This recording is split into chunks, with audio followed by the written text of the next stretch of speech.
Recording on this computer. Here we go.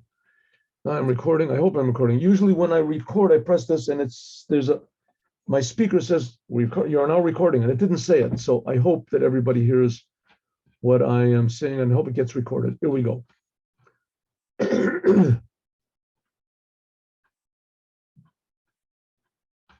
Yes. All right, we're talking now about the third temple, which corresponds to iron. That's what we said. And we said this is especially stressed by the 10th day of Tavis, which was a fast day we had 2 days ago, which commemorates the beginning of the destruction of the first temple. Nebuchadnezzar laid siege to the city of Jerusalem. He did not destroy the walls. He didn't breach the walls. That was done later. He just laid siege outside of the walls. And this, the Rebbe, was a warning to the Jewish people that if they would only return to God and God's Torah and do what God wants, then Nebuchadnezzar would go home. Nothing would happen. But they didn't. But says the Rebbe, nevertheless, this 10th day of Tevet, it comes to as a message to us also, that we have to just sort of turn around and face the Creator and what the Creator wants and the Creator's Torah. We have to do what God wants, and that's what all the prophets kept telling the Jews, and the Rebbe, that he himself is a prophet, even though he's not written in the books of the Torah. But his prophecy, the Baal Shem Tov, his pupils were prophets. And he said it's the same thing right now, right? And he explained the 10th day of Tevis, number 10. Okay. He said this is especially in this week's Torah portion that talks about Jacob. It says by Jacob, it doesn't say in the Torah that Jacob died. It says that Jacob is alive, just like his son, the Gemara in Tainit. Just like his children, we Jewish people are still here, so Jacob is also here. Jacob is eternal, just like his seed, just like us Jewish people are here, so he's also here physically. That the continuation of the Jewish people until the end of the generations, and that they're living day to day in the way that Jacob would have wanted. By means of this reveals the eternalness of the future redemption and the third temple, which is also going to be eternal. That's the thing of Jacob. Just like Jacob didn't die and the Jewish people didn't die, so also will reveal the temple and the future redemption will be the same. And so what's the Rebbe trying to get us into our thick minds and our closed up hearts, that the world the way it is not the way it's going to remain. The world the way it is, or whatever God wants, reasons God has, but the world right now is only temporary. Don't take it too seriously. The world is here for us to fix. It's not here to impress us negatively, to have any negative effect on us. The Inyan Zeh is also Vayishtachu Yisrael al Rosh Hamitah. It says that Israel, he bowed down on from the head of the bed. He was laying on his deathbed. And when Yosef came and he brought his two sons, so he says, Vayishtachu Yisrael, he bowed down from his reclining position. It says that his bed was complete. He blessed all of the 12 tribes. He blessed all of them. That in completion of all of the Jewish people, all the 12 tribes, which includes also which means all of us, all the Jewish people for all generations. And just to stress again, this whole idea of the Jewish people, that blessing the Jewish people, means the Jewish people are the funnel by which blessing comes to the whole world. By means of this, Nimshechasum Isgala, there is revealed the infinity, the infiniteness, the undying existence of Yaakov until the end of all the generations. That in this power, Yotzim Ba'olim, we can go out from the exile into the future redemption. That's what it means. Just like Jacob's children are alive, so he is alive. This hints at that the exile Jacob's children are called his seed. This hints at that the seed, the Jewish people, are like seeds. They're planted, that the beginning of the growth of the redemption, the future redemption, is by the Jewish people being put into exile. They're being planted. The Jewish people are like seeds.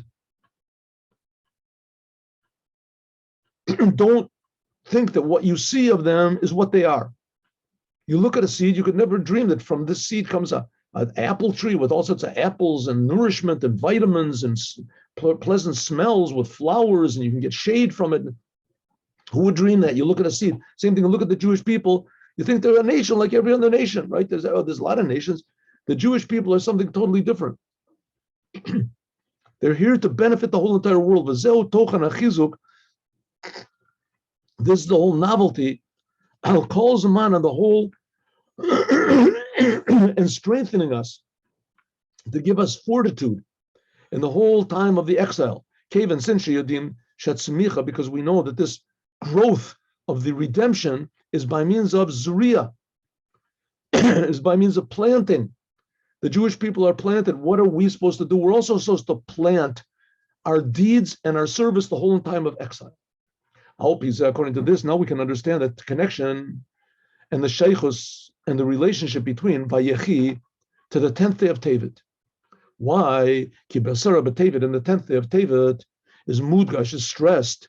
Shatchalat Chorban, at the beginning of the destruction of the temple, right? The 10th day of Tevet was when Nebuchadnezzar laid siege to the first temple.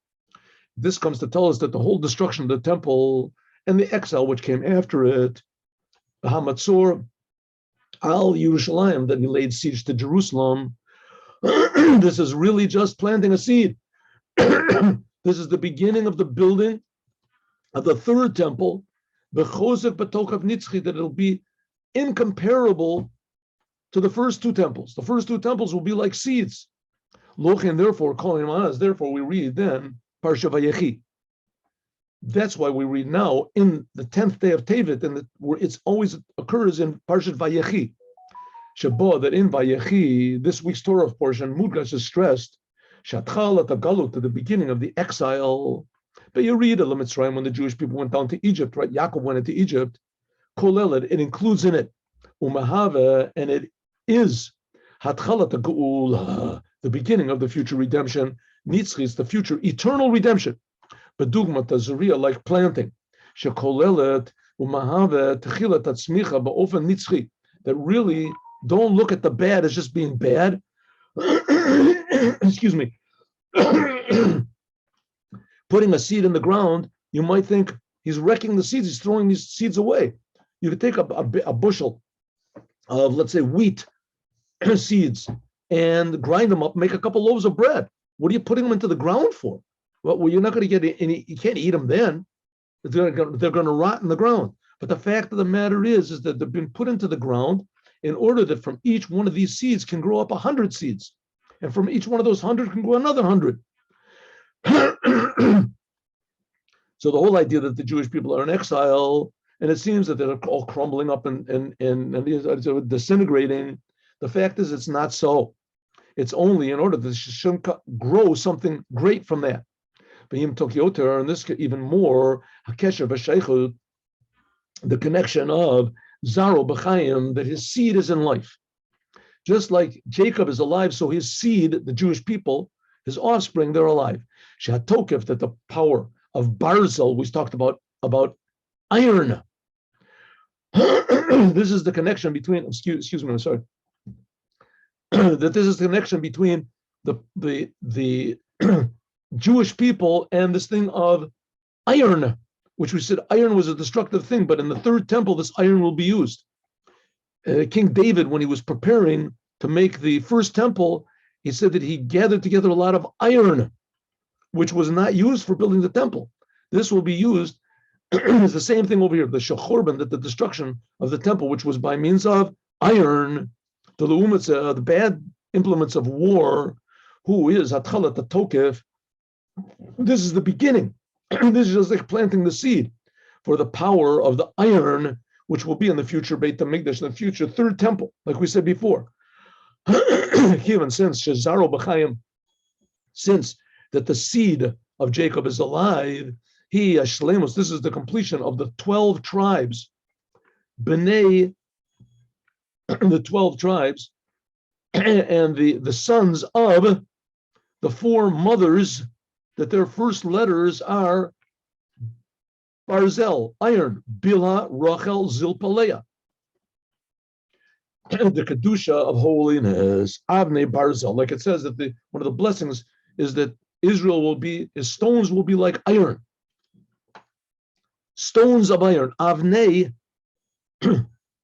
says Avnei means stones, not just bonai, not just building. Don't say bonai, ela bonai. Don't say Avnei, but bonai, building. Gamilashan ben, and also comes from a son. Habanim, the sons of Jacob, all the Jewish people, will also be barzel, will be iron. By means of this power and the assertiveness and defiance of the Jewish people, the calling in Kedusha, as far as all things of holiness goes, Mahapchim will transform the barzel, they'll transform the iron of the opposite side, Shehichri destroyed the Beis HaMikdash with iron to the holiness of the Holy Temple. So take all these negative things, the destruction of the temple, the idea of iron, iron, that the Jewish people are scattered around. It's all just like a seed. And all of it will grow up into, that's what's Tzemach David, it'll grow up into the future redemption. Like we said before, there's especially in our generation, and especially in this year. Our generation is the last generation of exile, and it is the first generation of the redemption. Kahoda, the Barzel, you take your pick. Some people say that it's going to be one or the other. Anyway, our generation, we're talking about the Rebbe that said this was 30 years ago, is the last generation of the exile and the first generation of the redemption. Kahoda, like the previous Lubavitcher Rebbe said, his name was Yosef Shebedor. He was the Yosef of his generation, the Joseph, right? Our Torah portions talk about Yosef. Joseph, he was the one who brought all the Jews down into Egypt, and he took care of them when they were there. This is the Yosef of our generation. Previous Lubavitcher Rebbe is Yosef Yitzchok. The Yosef Rishon, he was called on the name of the first Yosef. Shehodia v'hichri is Elokim pakad yivkod etchem v'aleh etchem mina oretz hazot ela eretz asher nishba Avraham litzchok Yaakov. That Yosef, in our Torah portion, he announced to his brothers, said, don't worry about it. God pakod yivkod etchem. God will visit you. And these were the words that Moses had to use. These were like the secret passwords that everybody knew that this was the person that Yosef had predicted would come. That God will visit you, and he'll take you from this land of Egypt to the land that God promised to Abraham, Isaac, and Jacob. Shekavar nishalmu. There's already been completed all of our deeds. Kavar, kalu kitzim, all of the projected times when Moshiach is supposed to come, they've already passed. Kavar asu tshuva, all the Jewish people have already repented. Enough Jews have already turned back to God. Ukavar nistaimu kala hachanot. All the preparations, the hachana rabbatai, for the big preparation. Hakol muchan, everything is prepared for the meal in the future. Livyatan, it says this, whatever amazing magical fish, and the shore of boar, this big ox, and the yayin of meshumar, and the wine which has been preserved for the 6 days of creation. That's a little bit what we learned in the morning class about the wine that's inside of every Jew, this love and joy. Says the Rebbe, especially in this year, Shana Zu, this year is especially to the Kates of Geula of a Geula, the end of they say the end, in our case the beginning end, the beginning of the redemption. Kamar kolo kitzim, like it says, all the and the projected kitzim means the times Mashiach is supposed to come. This is Tehei Shanat Niflot Ba Tavshin Nun Beit. Okay, and our year is not Tavshin Nun Beit. Our year is Tavshin Pei Gimel, but we can, the word niflot and plaot are basically the same thing. So we can drop the nun. I'm going to drop it anyway. Here we go, nun. So yete shanat plaot ba. So you have to figure, put it whatever you want to in this ba thing, but it'll be the plaot gmorot, complete miracles. In any case, if it was the redemption was supposed to have happened 30 years ago, how much more so now? And there's for sure it's going to happen. It's not that it didn't happen back then. It's not going to happen now. For sure, there's going to be a future redemption. And it says, "Bakal mikol kol." This year, is miracles are in it.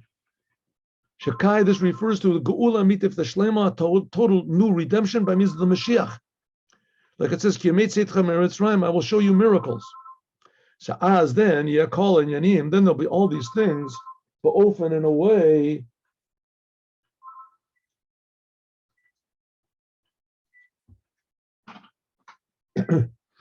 In a way of the fathers. Both it'll be, and it'll be a way of miracles. We'll see big miracles. Listen, it says that the third temple is going to come from heaven. That's a pretty big miracle. It's a pretty big miracle. Even though we just finished learning in Torah or that the main thing of Mashiach is going to be serving God. That we'll all be serving God, but without the temple, we can't serve God. So, okay.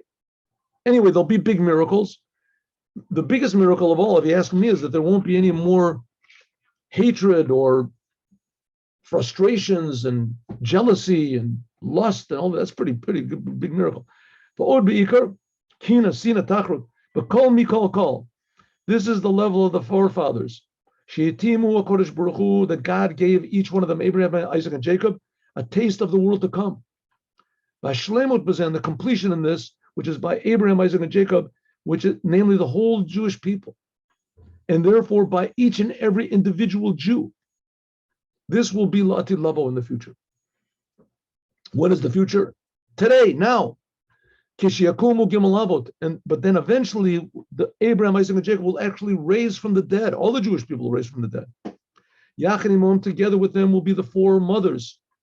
The four mothers, Sora, Rivka, Rachel, and Leah. Right? The three mothers, Sora, Rivka, Rachel, and Leah. That's the four mothers of Judaism. And also the mothers of the four tribes, Bilhah, Rachel, Zilpah, Leah. And with them, all the Jewish people of all the generations, they'll all raise up. It says they will wake up and sing, those who are now laying in the dirt. In other words, Jews, since 3,300 years ago, the Jews that died in the desert, they'll all raise up. How it's going to be, there's going to be reincarnations, and there was the same soul goes into several bodies. God will take care of it, don't worry. How much more so all the Jewish people in our generation, the people that are living now, and they'll live without any stopping. It says people will go to sleep for a minute, and that'll be the raising of the dead. But Nasi Dareinu, and the leader of our generation, the previous Lubavitcher Rebbe, he'll be the first. Kulam Yachad, all of them together, boy and Lartzino, will all come together to the Holy Land. Be a lot of people, but there's a lot of room in Israel. Eretz Chita Sora, a land of wheat and barley, wine, grapes, figs, pomegranates. Eretz Zeit Shemen, dates, Zeit Shemen, olives, Dvash, and dates. Eretz Asher Avanel Barzel, it says the land that its stones are barzel, iron. And there we'll go to Jerusalem. And in Jerusalem we'll go to the Holy Temple.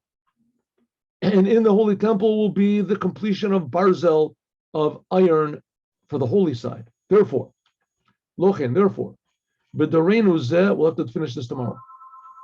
Lochen, therefore, just 1 minute, please, 1 moment.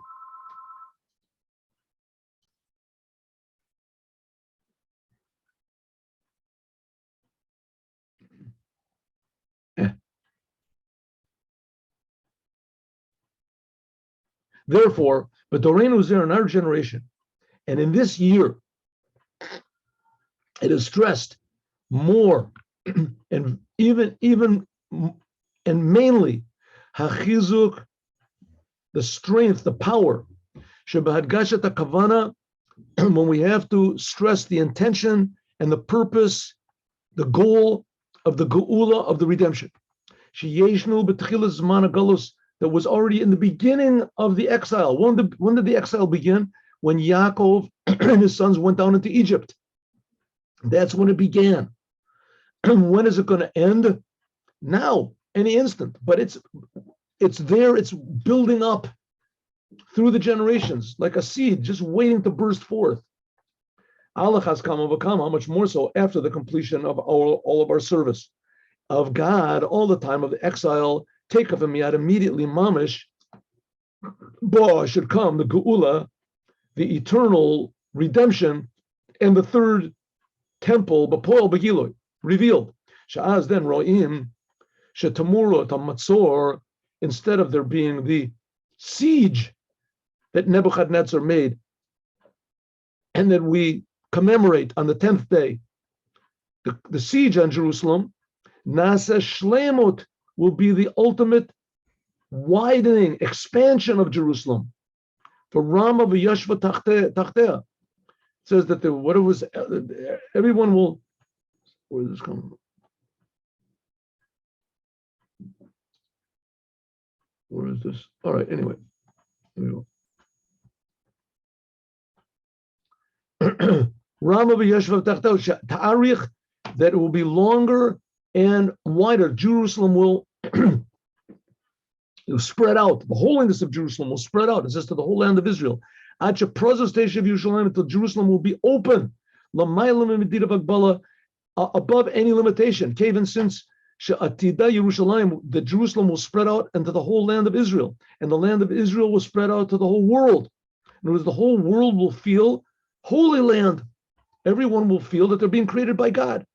Instead of there being this barzel, this iron, of the bad side, which is connected with the destruction of the temple, Naseh, there will be Hashlemut, the completion of Barzel, the Kedusha, of iron, holy iron, Bebinyan Beit HaMikdash HaShlishi, in the building of the third temple now. We have 2 more paragraphs to go, and we'll do those, God willing, tomorrow, Friday morning. But what the Rebbe wants to do, again, he wants to that we should take our minds off of all the negative things and off of all the disappointments and all the confusion and all the forces which are against God, against Judaism, and all the negative, terrible things that we see now in the world and in Israel, and look at the positive things. Look at the positive things. And the Rebbe is giving us a list of positive things to think about, and to look forward to, and to look out for. And namely, the main one is, the Rebbe wants to say, is the Jewish people. And the whole entire idea of exile is like a seed, and it's waiting to burst forth. And when that happens, then everything will be transformed. The whole world will be transformed into a happy, meaningful, and a place where love is the main commodity. True love, not just physical love, but human love, as we'll talk about, God willing, more tomorrow morning. Now let's do the Yom Yom. One second.